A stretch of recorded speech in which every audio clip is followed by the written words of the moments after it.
I want to empower you as the woman, as the reader, so that you can feel confident in it in the face of a system that doesn't really support it yet, that hasn't really caught up yet, that doesn't really acknowledge that it's a legitimate, valid type of birth control, and that hasn't really acknowledged that the menstrual cycle is a legitimate biomarker of a woman's health.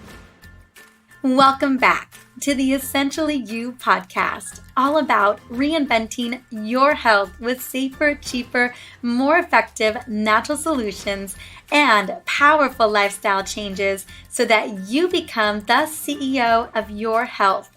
I am your host, Dr. Marisa Snyder. Have you ever thought about your menstrual cycle being a vital sign, just like your pulse, temperature, or respiratory rate, and blood pressure? Well, did you know that your menstrual cycle provides you with the essential information about your health and vitality? It plays a major role on your overall health during your childbearing years. Now, my amazing expert today is Lisa Hendrickson-Jack, and we are talking about the menstrual cycle as an essential part of our optimal health, that it is the fifth vital sign, and it's constantly reflecting the state of our health as women. Lisa teaches women to chart their menstrual cycles for natural birth control, conception, and overall health monitoring. In her work, Lisa draws heavily from the current scientific literature and presents an evidence-based approach to fertility awareness and menstrual cycle optimization. I don't know about you, but I'm all about optimizing my menstrual cycle, and the idea of it is so incredible. I mean, we've never been brought up, at least I wasn't brought up, to think about how I could optimize my health through my menstrual cycle. I believe that this is very much a conversation that we need to be having in our culture, because today we are suppressing our cycle with synthetic hormonal birth control, and it is considered normal and even highly encouraged. Now, it's the perspective like Lisa that opens the door to taking control of your health in a big way. Before we jump into this powerful interview about owning our menstrual cycle and understanding its connection to our overall health with Lisa, I want to quickly celebrate you and your wins. One particular healing rock star is Lourdes, and I'm excited to shout out her win as she shared on iTunes last week. Dr. Marisa's podcast delivers useful information and enumerates up-to-date health issues and recommendations with mindful solutions. She showcases valuable guest speakers to discuss the current health concerns and provides professional advice to take charge of our own health. I enjoy listening to her podcast on my drives to and from work. I highly recommend her books and podcasts to all my friends. And I never have any dull moments while listening to her podcast. She is always upbeat, and so are her guests. Well, Lourdes, thank you so much for sharing your win and your feelings around the podcast, the episodes, and the guests. You have no idea how much that means to me. I am so grateful to get to serve you on your work commute, and I'm happy that you enjoy the interviews as much as I do. Now, if you're listening, I would love to gift you my Superwoman blend. You know it's one of my favorites, and people love it. Just reach out to me via Facebook or on Instagram at Dr. Marisa. Fellow podcast listeners, you know what's up. You know that I love to shout you out. So you can reach out to me via Instagram, Facebook, or simply reviewing this podcast on iTunes or whatever podcast platform you love to plug into. That way, not only can I get a sense of what you need and what you're looking for, but I can also continue to support even more women as we navigate this information around women's hormone health or women's health in general, because I know so many women are ready to become the CEO of their own health. Well, now that we have shared your wins, let's dive into this incredible conversation with Lisa Hendrickson-Jack. But first, I want to take a moment and sing her praises. Lisa Hendrickson-Jack is a certified fertility awareness educator and holistic reproductive health practitioner who teaches women to chart their menstrual cycles for natural birth control, conceptions, and monitoring their overall health. In her new book, The Fifth Vital Sign, Lisa debunks the myths that regular ovulation is only important when you want to have children by recognizing that menstrual cycles are a vital sign. Drawing heavily from the current scientific literature, Lisa presents an evidence-based approach to fertility awareness and menstrual cycle optimization. She hosts the Fertility Friday podcast, a weekly radio show devoted to helping women connect to their fifth vital sign by uncovering the connection between the menstrual cycle, health, fertility, and overall health. Well, let's bring her on.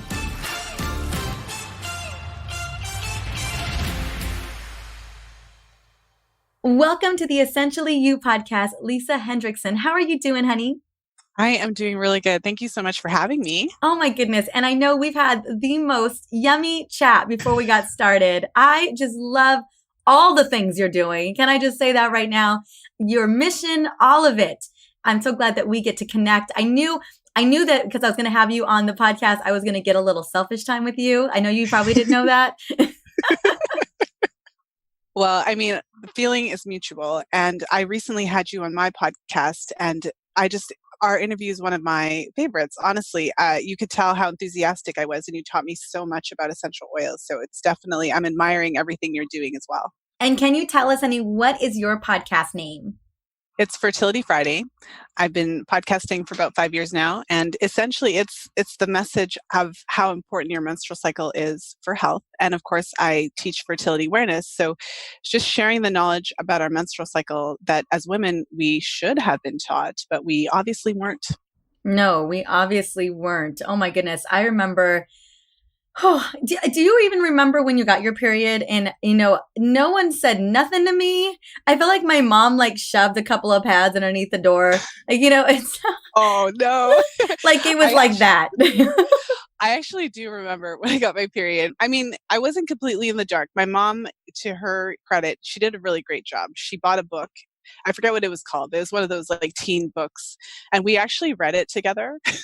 Aw. Yeah. So she did what she could. And I remember when I got my period, because I went to a Catholic school, and it was literally like my friends were being confirmed. And I got my first period in a church. What? That is so but crazy. I was 14, so I was ready for it, so it wasn't this traumatic event for me. Oh my goodness. I was also in Catholic school at the time. I wasn't in school though. I was summertime. I was at a roller skating rink. It was in the 80s. Was it 80s? Maybe it was early 90s. I don't know. I had the cut jean shorts, and remember what was it? Oh gosh, New Kids on the Block. Yeah. So I had the shirt on the side that it was a knot on the side. Thank God it was long enough. Oh, no. Oh my goodness. I had a little boyfriend. I was 11 years old. Anyway, I came home. I did not know what was going on. I was just so embarrassed. No one said anything to me. Oh. All of a sudden there was this big mark on my shorts, and I had a long enough shirt to cover it. So yeah, so that was my journey. I just really didn't have a grasp or understanding of it. So what we're going to be talking specifically about today, I know we've already gotten so excited and getting into this conversation, is your menstrual cycle being not only essential for optimal health, but girl, it is the fifth vital sign. That's what we're going to be talking about today. And this is also the title of your book, which by the way is absolutely incredible. We're going to be talking about that. But let's talk a little bit about what that means. And most specifically, I want to get into, let's start with your journey first. Kind of what inspired you to go into this route, a much needed route for women today. But then also once we answer that question, really understanding what a vital sign is and how this is connected to our reproductive health care. The short version of the story for me was that I discovered fertility awareness when I was quite young. And so my stories have been unusual. So, I just graduated from high school. I was in university, and I had, from the first period, I had painful periods and heavy periods. And so I went to the doctor at a young age with the intention of getting on the pill, because that's the only way I knew how to manage it. But because I was taking the pill for that reason, I wasn't taking it for birth control at the time. I would sometimes come off of it just to see if anything had changed. And every time I did, my periods would come back heavier, with a vengeance, and more painful. So even at a young age, I was keenly aware that it wasn't fixing anything, because it never made it better. It just, when I was on it, it was kind of okay. And then when I was off of it, it would go right back to what it was before. Also, when I actually did need birth control, because I wasn't taking it properly, and because I had been taught, like most women are taught, incorrectly that we are fertile every single day of our cycles and that we could get pregnant basically every single day, I was flat out terrified of Girl, it's because you pregnancy. were Catholic. And I was convinced that if I ever had sex with a man, I would basically be pregnant that day. Like that afternoon, I would already be pregnant. So I was so terrified of getting pregnant and potentially not knowing because of the birth control. And I hadn't been taking it properly because I was taking it for health reasons. So I wasn't taking it, say, at the same time every day. Like I was a nerd back then too. I had read the whole insert. So I knew that I would just always be on a state of alert. And I knew that I would have to use condoms all the time because, because I would be too terrified. So with that said, I discovered fertility awareness kind of around that time. When I was looking for birth control, I knew that even though I had been on the pill, I didn't want to use it for birth control. I was a little bit nervous about the fact that I did have these issues with my cycle. And I wanted to find a way to make it better. Like I didn't have the language when I was like 18, but I did feel that there was something wrong. And I thought that you should be able to fix it. You should be able to have periods that aren't painful, periods that aren't super heavy. When I first learned fertility awareness, I learned around women who taught. So where I went to university, I lived in Edmonton, Alberta, Canada, and there's few organizations that are secular that teach fertility awareness in North America, especially almost 20 years ago. And it just so happened that, Justice HealthWorks was located in the city that I went to school in. And it just so happens that on my university campus, there was a group of women, some of whom were trained educators, some of whom were training, that held monthly meetings and taught charting. So I learned right out the gate from women who are much wiser than me. And I took a training class. And so in my early 20s, I was already teaching women to chart their cycles. And I already understood how deeply connected your menstrual cycle is to your overall health, because that was quite literally my experience of learning charting. So fast forward to now, I decided to start my podcast and really start putting it out there around the time I had my first son. Because although at that point I had already been charting for well over 10 years and I was able to take this information for granted, but I realized even though I had been doing it for so long, your average woman still has no idea how her cycle works. So that's basically what brought me into the work that I'm doing now. So what's so fascinating about all of this is like it was like divine intervention Right? from the get-go. Like God or whoever is just like, no, this is what Lisa's doing for the rest of her life. I love that. It's so true. Because when I talk about the story kind of in retrospect, it's like, what are the chances of this happening? Right? It's so much so. And so there are parallels between you and I a little bit, mainly because we both went to Catholic school and mainly because probably those same forces told us that someone could sneeze on you and get pregnant, right? And, I was so freaked out and afraid. And, I was on birth control for a long time. I didn't read the insert, girl. That was the only thing I wasn't paying. I was like, does this work? Okay, good. I'm safe. I just love that this has been a part of your journey for so long. And it just felt like it became your calling, given that you and I both know that most women have absolutely no idea what's going on. And we're just blindly thinking that we can get pregnant at any given moment. We are blindly believing what the doctors have to say in terms of what birth control can do for us. So I feel like a lot of us just don't really understand what's going on. So let's talk about that vital sign and why we should consider the menstrual cycle to be a vital sign. How do we connect these two? Mm-hmm. Well, I mean, a vital sign is a bodily function that gives us information about our health. And the most common vital signs that we're familiar with are our heart rate, body temperature, respiratory rate, how many breaths we take each minute, and of course, our blood pressure as well. And so we all have a sense that, if you go to the doctor, they're going to check your vitals, make sure everything's okay. But within each vital sign, there's a commonly accepted normal parameter, let's say. And so the doctor knows right away by checking your vitals if there's something off, and it's in real time. So it's a real time measure. It's telling the doctor something that's happening right now. And in addition to that, if you think about each of the vital signs, we have this accepted normal range. And if your signs fall above or below, so we can take body temperature. If your body temperature is too high, not only does it tell the doctor that there's something wrong, it gives the doctor a specific roadmap of, well, could it be an infection? Could it be localized? Could it be an illness? Same thing with all of the other vital signs. If high blood pressure would give the doctor a few specific areas to look into.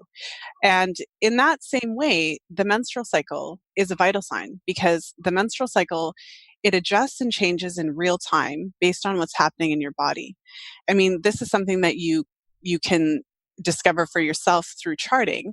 And when I talk about the menstrual cycle, I think it's helpful to also mention that it's not just your period. I was talking to one of my clients the other day, one of my newer clients, and I asked her how long is your menstrual cycle? And she proceeded to tell me about her period. She's like, oh, well, it's usually about 4 or 5 days. So when I talk about the menstrual cycle, it starts the first day of your period, the first day of your true flow, typically when you have to use something to catch your bleeding. And then it goes all the way up until the end of, the day before your next period starts. So, when we were growing up in our separate Catholic schools, it's almost like you're taught about the menstrual cycle. You're taught that you have a period, and then it's like fast forward, and then you have another one. And we never talk about what happens in between. But when we think of the menstrual cycle as a vital sign, we can break the menstrual cycle up into the different parts. So we have your period. We would expect in a healthy cycle for your period to be, anywhere from 3 to 7 days. After your period is kind of wrapping up, we would expect to have a couple days before you start to see cervical mucus. And then as you approach ovulation, we would expect to see cervical mucus. So on average, anywhere from 2 to 7 days. And it can look like creamy white hand lotion. It can look like clear, stretchy, raw egg white type fluid. And for some women, they'll just notice that when they're going to the bathroom and they're wiping, it's really slippery. Or they might notice that you have to wipe a couple of times before you feel dry. But either way, as you approach ovulation, you would expect to see cervical mucus. In a healthy cycle, you would expect to ovulate. And once you ovulate, you would expect that cervical mucus to dry up. And then you would expect to have your period about 12 to 14 days later. And so when you have a sense of like, oh, there's more to this menstrual cycle than we're typically taught, and there's all these different aspects of it, and then we can start breaking it down. So when a person has been trained to read the menstrual cycle, then you can look at the period. Is it normal? Is it long? Is it too long? Is it too short? Is it too heavy? Is it too light? You can look at the cervical mucus patterns. Does she have mucus every single day? Does she not have any mucus at all? Is it falling within the normal parameters?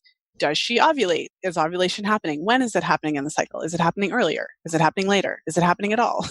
And then the second half of the cycle, it's supposed to be about 12 to 14 days. That's an indication of your hormonal health. If it's shorter than that, you're not necessarily getting sufficient progesterone in your cycle. So, how long is the phase? Is it too long? Is it too short? Do you have bleeding before your period? All of these things. So when you think of it like that and you kind of break it down, then it makes a lot of sense because one of the things that any woman who's charted her cycles for a period of time, I think one of the most surprising aspects of your cycle in general is how sensitive it is to different events in your life. So whether we're talking about day-to-day events, such as, a stressor, if you're experiencing acute stress at work, if you have a specific stressful event, you can see that in your cycle. So you might experience a delayed ovulation, or you might experience your luteal phase, the second half of your cycle, being a little on the shorter side that cycle.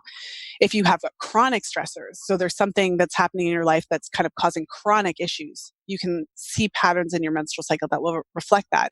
If you have a specific issue, an endocrine issue, for example, if you have a thyroid disorder, if you have a gut issue or something like that, again, these things will show up in the menstrual cycle. And I think for a lot of women who discover charting, maybe they just want to help.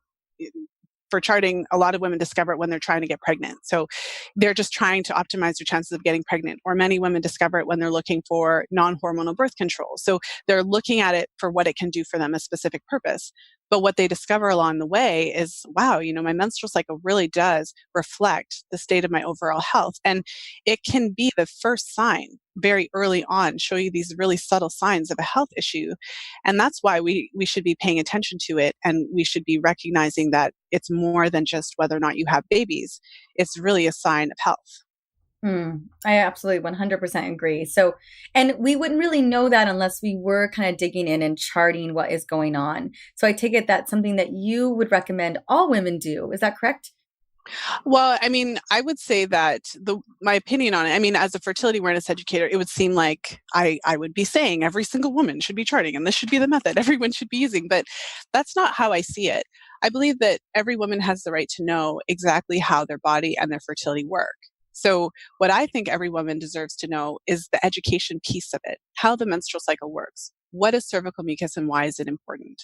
What are the signs of ovulation? What does a normal cycle look like?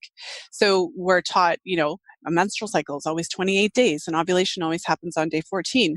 However, women aren't robots. And when you actually look at what's happening in the menstrual cycle, there's research and there's lived experience and all these different things combined.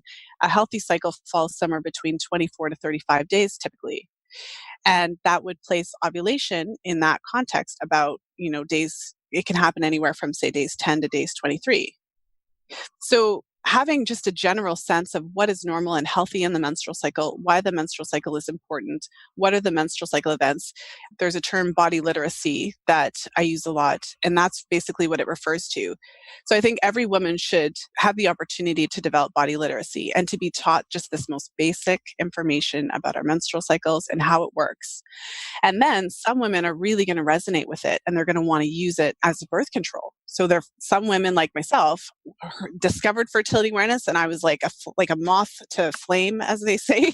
I was like, yes, that's for me. I resonate with that. I want to learn how to use it. I want to avoid hormones.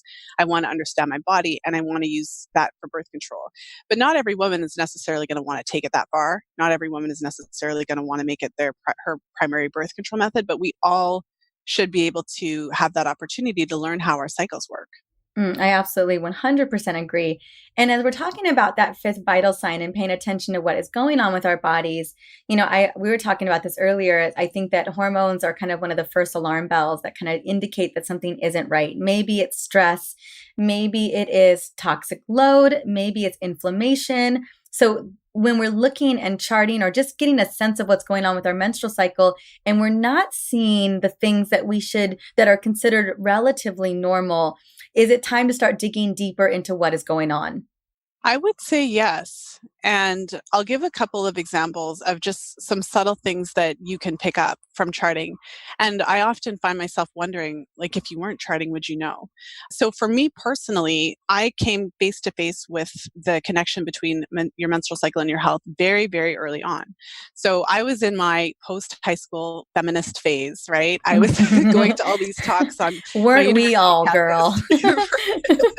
I was reading all these books and I discovered fertility awareness, and I was charting. And I remember, the first thing I did when I discovered fertility awareness is I ran out and bought Taking Charge of Your Fertility, and I was attending these monthly sessions, as I mentioned.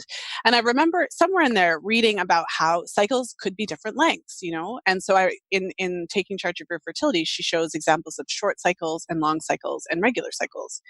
And my cycles were an average of, say, 45 days long. But I didn't know anything when I first started charting. So I was like, okay, well, my cycles don't have to be 28 days. That's just how my cycles are. They're just long, and that's okay. And I'm a feminist. This is wonderful. But fortunately for me, I was charting amongst women who knew way more than I did. So my charting instructor had a look at my charts, and she was like, yeah, Lisa, that's too long. And your temperatures are way too low. I think you need to book an appointment with your doctor and get your thyroid tested. I mean, how many ways can you say mind blown, right? I didn't even understand what had just happened. The woman had looked at my menstrual cycle chart and told me that I might have a thyroid issue. And then I did go to my doctor and I did have a thyroid issue and I ended up on medication, which over time, once I addressed that, my cycles settled down and fell into normal parameters. So my first experience with charting was that it was an indication of health right off the bat. And some other more subtle examples, because it's not always a thyroid disorder. Although it can be, right? But my goodness. Yes.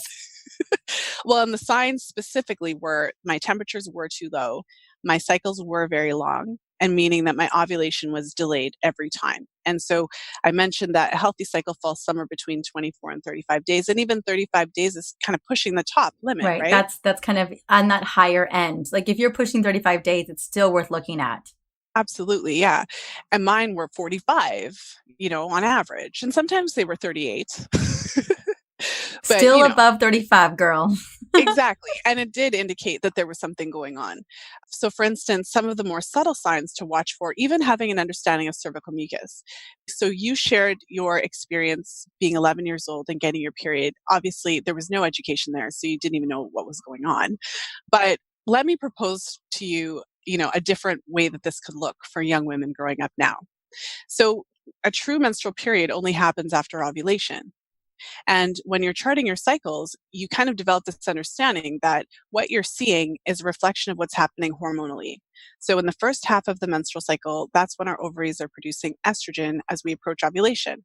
And that estrogen is what triggers our cervical mucus production. So, it's all connected. And then after ovulation, that's when we produce progesterone. And progesterone then shuts down the mucus production and causes other changes in our cycle. So, quite literally, when you're reading your cervical mucus throughout your cycle, you're getting a printout of what's happening hormonally. So, in this, what I hope to be the next generation of women who have the opportunity to learn about how their menstrual cycles work, even before they get their first period. Imagine if someone had told you that in addition to having periods, women also produce this incredible cervical mucus, before ovulation. And mucus is basically like a superhero because it can keep sperm alive for up to 5 days. It's essential for natural conception and it just does a lot of incredible things. And it's an essential part of understanding your fertility. So imagine if instead of thinking that you were just getting this discharge that could possibly be an infection, that someone told you that it was a healthy and normal part of being a woman. And it coincides with ovulation because you produce it before ovulation. And then about 12 to 14 days after it dries up, you get your period. So what would life have been like for you if you had had this amazing conversation when you were a little girl, just in general? It doesn't have to be like super detailed, age appropriate conversation. And you could have seen your cervical mucus about 12 to 14 days before you ever had your first period and Hmm. ran and said, "Oh my goodness, mommy, I saw my cervical mucus. I think I'm, going to be ovulating soon." So this is what's possible when we understand our cycles. Women could be getting the heads up before your first period ever comes, and you could be completely ready for it and celebrate it. Absolutely. It changes everything. I have a dear friend of mine, Dr. Nat Kregungus, who wrote a book called Beautifully You, and it's really addressing younger girls, teenagers and young adults. She specifically dives into whose responsibility is it to create this legacy for this next generation? And it's all of ours.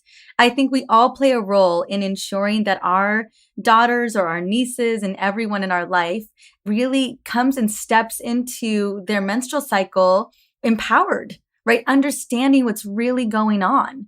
And I think that the vision that you have is, I'm holding space for that.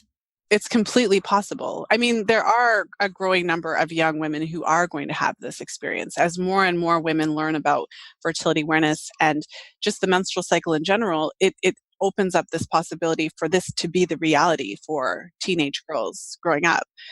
To kind of go back to what some of the more subtle ways that your menstrual cycle can tip you off. So in that example, basically, I'm just sharing what we all should have, which is just a basic knowledge of what's normal and what cervical mucus is, what it looks like, when we should be seeing it, etc. So, for example, one of the trends that really surprised me in my work as an educator is how common it is to see signs on the menstrual cycle chart of, say, cervical dysplasia. So that is, abnormal cells of the cervix. When a woman has cervical dysplasia or abnormal cells of the cervix, which is really common, especially in women with a long history of hormonal birth control use, because cervical dysplasia is associated with folate deficiency, which the birth control pill Just causes. destroys, just To obliterates put it out there. your B Yeah. vitamins. Oh my gosh. Yeah. Yeah. Can we just, yeah. The And birth control obliterates everything. yes. It's just a hot, just Yeah. in case y'all didn't know that, we're just going to say it right now.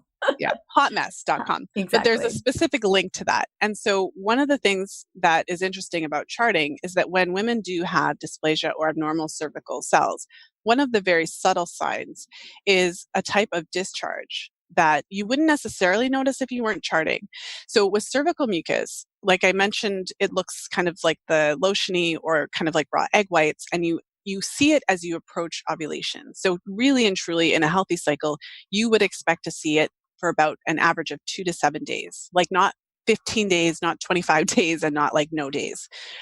So for women who have these abnormal cervical cells, what they're observing is a type of wetness. It's almost like water. So when they're wiping themselves, the toilet paper is often wet and it's not pee. And it's lubricative, like it's not slippery. And it doesn't just happen with ovulation. It happens it happens after ovulation. Like it basically happens on any day of the cycle. And depending on how a woman's body specifically responds and depending on how much that it has progressed, some women will also describe a feeling, they describe it as a gush of water. So you're living your life and it feels almost like you've peed, but you didn't. It feels like a gush of water has come out of your vagina essentially. And then you go to the bathroom, but there's no period, and it's not slippery. It's not like mucus. So anyways, one of the things that surprised me when I was working with women is how common that is. I've gone so far as to say in the book, I believe I say that it's about 20%, 15 to 20% of the women that I work with. And it's not always the gushing because it's a spectrum. So some women just have a bit of wetness, dampness all the time. And it's not mucus. So what I'm saying is that when you have an understanding of what is normal and you have an understanding of what you should be seeing, then for the women who are fortunate enough to work with someone who knows, then I'm, saying, okay, well, you're seeing this, we're seeing it. We've charted together for 2 cycles now. We're seeing this wetness, dampness throughout your cycle. I think that you should go and get this checked out just to make sure, rule out abnormal cervical cells. So I've sent many a woman to the doctor, and it's because of that subtle sign that they're seeing on their chart that they're getting this identified at a very early stage. That makes so much sense. Oh my goodness. Absolutely. I'm sure this is kind of a mind-blowing experience for them as well. What's interesting about the chart is that, for me, of course, this is what I do. So I read charts but you're seeing essentially, you have the opportunity, I should say, to see what could turn into eventually a big problem. Yes, but before over it's time. a big problem, before you have the crazy diagnosis and all the issues, you see these subtle signs on your chart. So for me, I wasn't significantly overweight and depressed when I was diagnosed with thyroid issue. It was subclinical. I wasn't even aware of any feeling really tired or anything like that. It was caught at a subclinical level. It was caught before it even had the opportunity to progress to give me a bunch of problems. That is so important. When I'm sharing the concept of the menstrual cycle as a vital sign, that's really profound, because this gives you an opportunity to notice subtle things in your health that have nothing to do, again, with wanting to have a baby. And I'm not, knocking it, but I'm trying to share the idea that your menstrual cycle is important regardless of whether you want to have children. And it's so connected to your health that when your health is off, your menstrual cycle is also off. And if you know that, for many of my clients, I think what it does for them is often we have a subtle inkling that there's something wrong. We have our intuition, it's whispering to us, but we don't really live in a world that tells us to follow our intuition or that even necessarily encourages us to do so. So for a lot of the women that I work with, having this additional physical sign, being able to chart it, having this thought. So for instance, if you are working a lot, your job is really demanding, and you have this feeling like it could be affecting your health, but you don't really know. And then you start charting, and then you start to see maybe signs of low hormone production, short luteal phase, etc. And then you make some changes. You develop some stress management strategies, you change your work schedule, and then you start to see that your cycle improves. For many women, it's the first opportunity for them to have a tangible representation to validate what they've been feeling all along. Mm-hmm.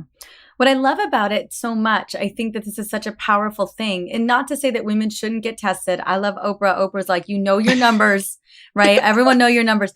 But this is a great way. Women always ask me, can I start working on my hormones? Can I start working on, regulating my menstrual cycle without having to do all these tests? And I'm like, absolutely. If you have a good sense of what's going on in your cycle, and you're able to cue into what your body's needing, it's a way in order to kind of analyze what's happening with our body. And again, not to say that we shouldn't run tests and see what's going on, but we can make such great changes and see in real time the way that our body's responding based on charting our menstrual cycle. Mm-hmm, absolutely. Quick question real quick, Lisa, because my audience is more of a lot of my audience is in their late 30s, they're in their 40s, or in their 50s. So they're heading into perimenopause and menopause. How does this shift for us as things start to get a little bit wonky? Well, it's interesting because there's one study that I quoted in the book, and it looked at thousands of women, and I believe they had 250,000 menstrual cycles. So the study was a longer term study where they had women chart basically cycle lengths, but from menarche to menopause. So throughout the whole reproductive life. And it's a really interesting study. It was done I think it was done in the 40s, I think. And what's interesting about that is that they did it before there was a pill. So these were basically virgin cycles, as I call them, women who they never had, the pill didn't exist. So it was just a measure of women's cycles. And so as you approach menopause, what typically happens, and I think it's helpful to note, menopause is the word for the end. So kind of the last period. So just like menarche is the first period, menopause is the last period. And so then we'd have that premenopause or perimenopause period of time. And that is typically the 10 years as you approach menopause. So some women may continue cycling fairly normally and may not necessarily experience dramatic shifts in their cycles.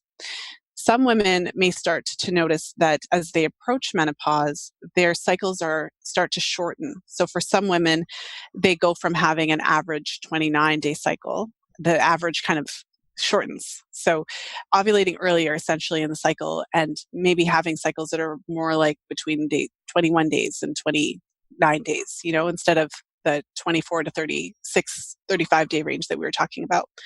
So that's one of the things that women notice. And I think from both perspectives, for women who are not trying to get pregnant and women who are trying to get pregnant, I think it's helpful to recognize that it's normal for the cycles to fluctuate a bit.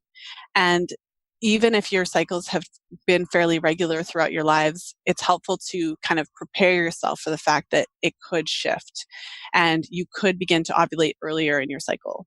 So that's where, for women who are kind of using not necessarily the method, but kind of aware of their cycles and maybe using a charting app and kind of avoiding around the time that they think they're going to ovulate, that's the time when you can get pregnant because you can ovulate a lot earlier than you thought.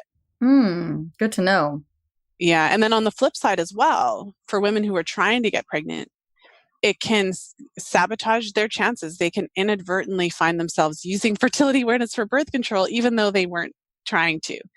Because if you are following the idea that, ovulation happens on day 14, et cetera, but your cycles are starting to shift a little bit and ovulation starting a little bit early. I actually had a woman in my Facebook group who was timing sex based on her understanding of timing. And it wasn't until she started paying attention to her mucus, and she would see mucus, like say day 6 of her cycle. But her initial thought was, well, no, that's impossible. She's like, that's not what that is. I don't know what that is, but that isn't it. Right? Yeah. So our minds are really powerful. You can fully be seeing it and saying like, no, that doesn't make sense. So in her case, though, she was trying to get pregnant. And so she didn't realize it, but she was avoiding sex on the most important days, essentially. Yeah. So having that general understanding is helpful for fertility, but also having an understanding that your menstrual cycle is a vital sign and that when you're experiencing symptoms out of the ordinary, that it's a sign that there could be something wrong, I think is a very powerful and important message for women who are approaching menopause.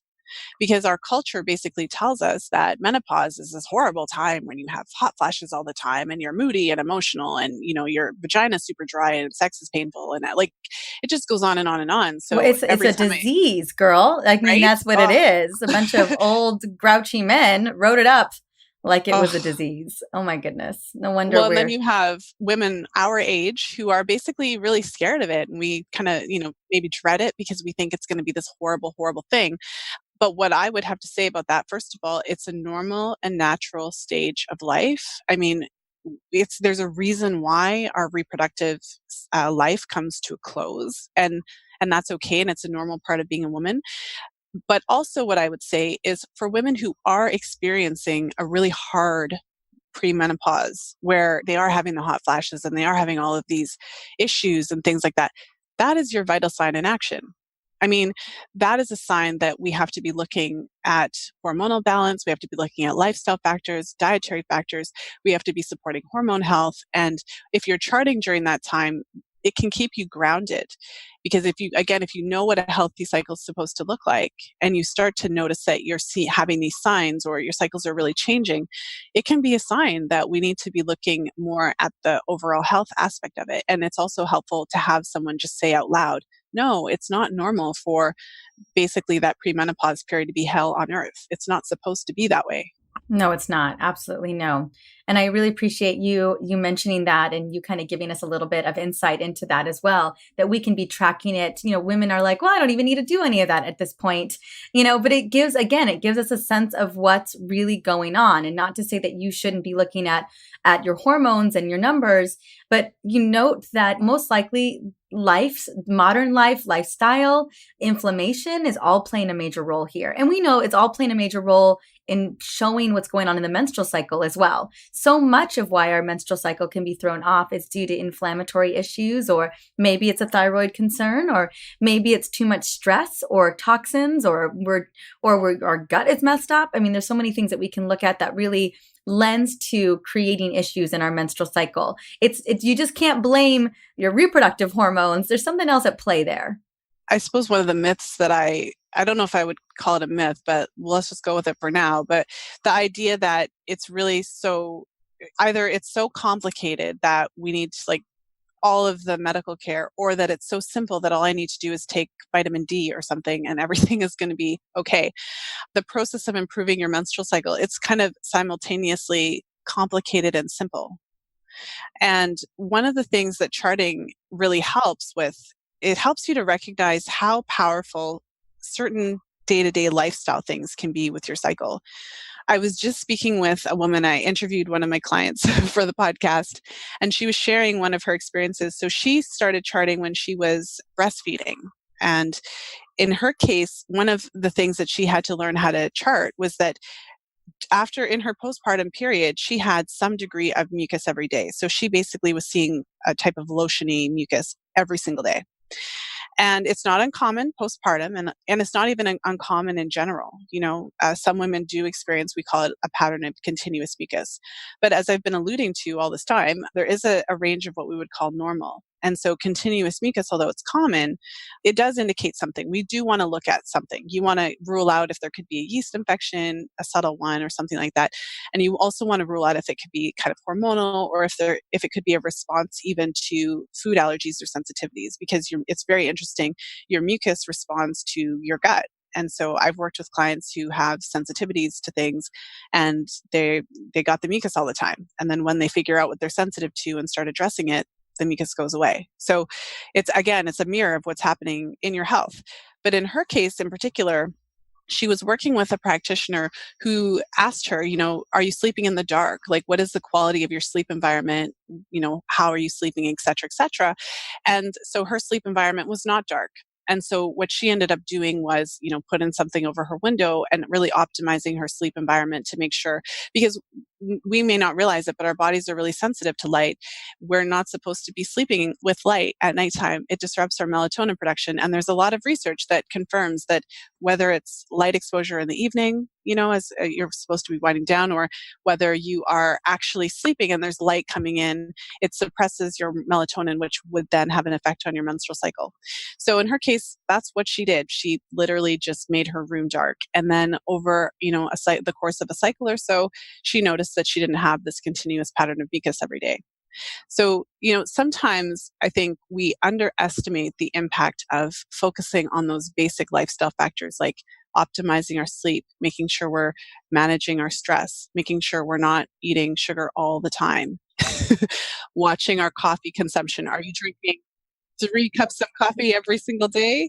I'm not saying to take away anyone's coffee, but if if you have concerns about your cycle specifically, or if you have concerns about your adrenals or your cortisol or your progesterone, and you happen to drink 3 cups of coffee every day, at some point, my suggestion is always, okay, well, let's just do an experiment. Like, that's why we have the vital sign. That's why we have this, especially if you're charting. It's quite literally it's like a do-it-yourself science experiment kit or whatever. So you can take out the coffee for a cycle, chart, see what happens, put it back, chart, see what happens. And then you have your answer. I don't even have to say anything.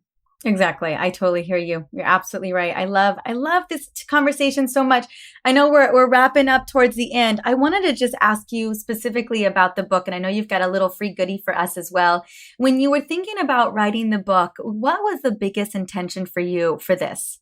That's such a good question. I think my biggest intention, the title, the fifth vital sign, sharing with women the understanding that your menstrual cycle is important. It's an important part of health. It's a sign of health.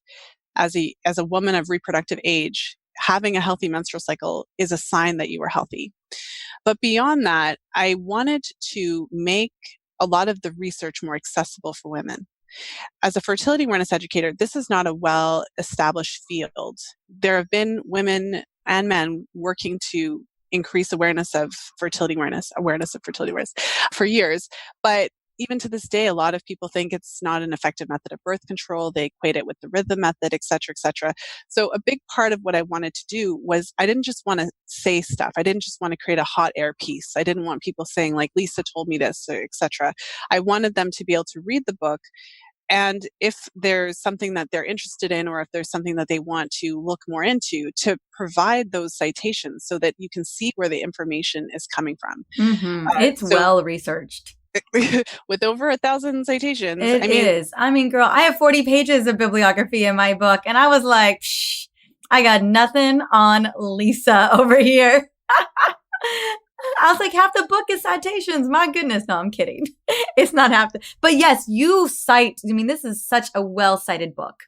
well, and the part of it is that because I've worked in this field for a long time, I've spoken with so many women who they discover fertility awareness, they go out and buy their books, they go out, work with somebody to gain their confidence in using the method.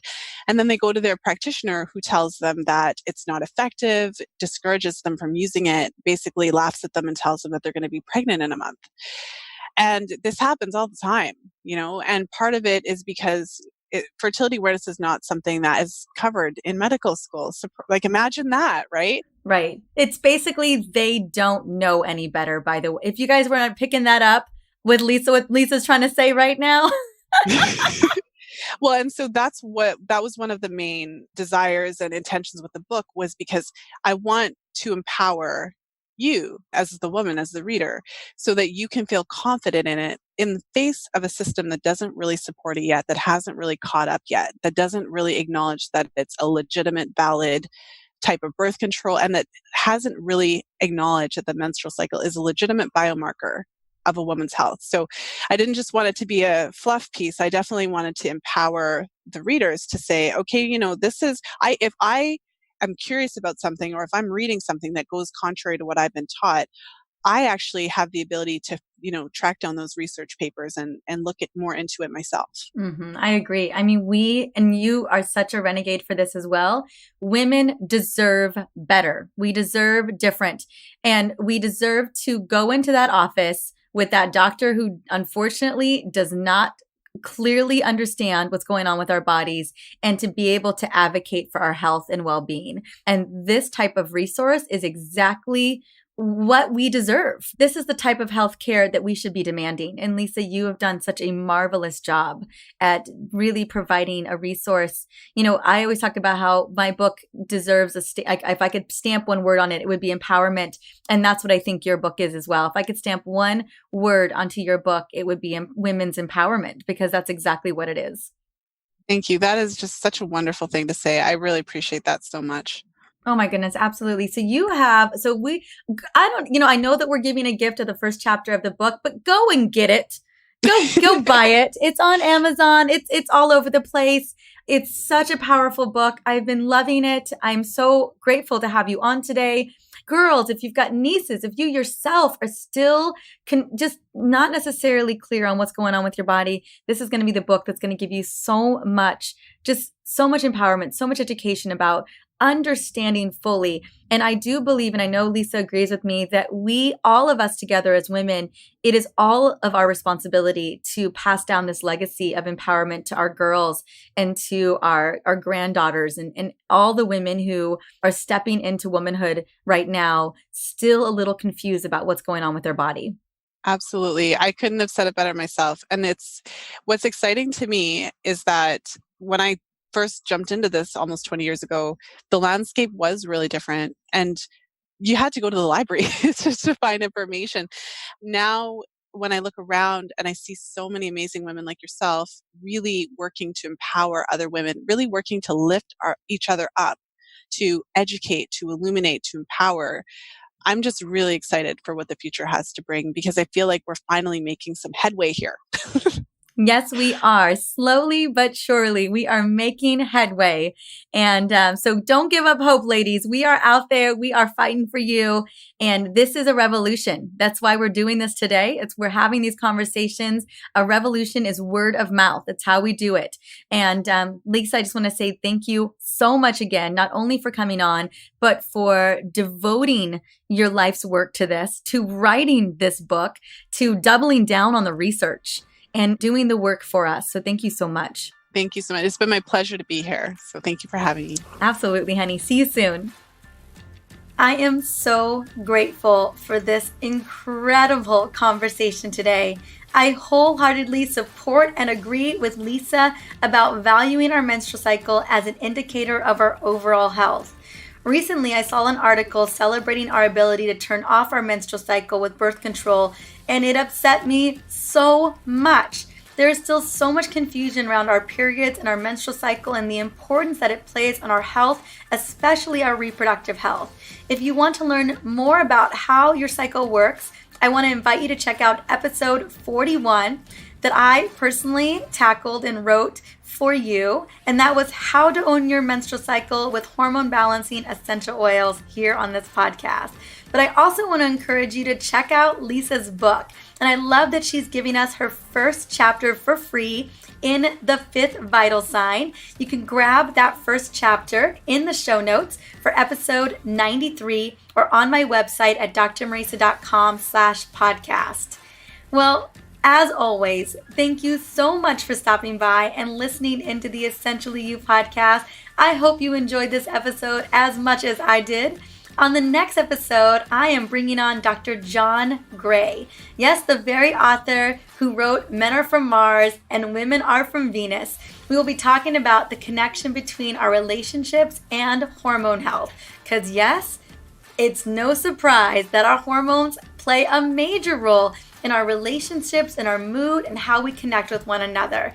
Now, I can't wait for you to check out this next episode with me and Dr. Gray. But in the meantime, as I mentioned earlier on the show, my goal is to spread the word about the Essentially You podcast. And I love giving you a shout out for taking a moment to rate and review. So if you have a chance, go on and do that, or at least reach out to me via Insta so I could hear what you're loving most about these episodes. All right, talk to you guys soon. Bye.